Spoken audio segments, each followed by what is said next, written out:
Hello বন্ধুরা, আশা করি ভালো আছো। তো আজকে আমি একটা ভিডিও বানাচ্ছি। তো আমি এখন যাচ্ছি কাজে। এখন বাজে হচ্ছে ভোর 5টা।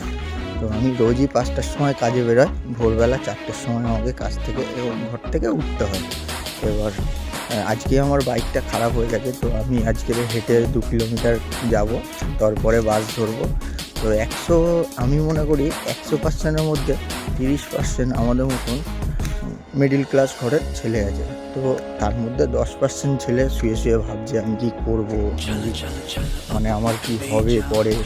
তো ভাই একটাই কথা, খাটতে থাকো, লাইফে স্ট্রাগল করো, যতদিন না সাকসেস পাচ্ছ ততদিন স্ট্রাগল করে যাও। গরিব হয়ে জন্মানোটা পাপ না, গরিব হয়ে মানাটা সব থেকে বড় পাপ। তো পরের ভিডিওতে আবার তোমাকে অনেক কিছু বলবো। তো আমার কাজের দেরি হচ্ছে, টাইম হয়ে যাচ্ছে, আমি আর বেশি কথা বলতে পারবো না।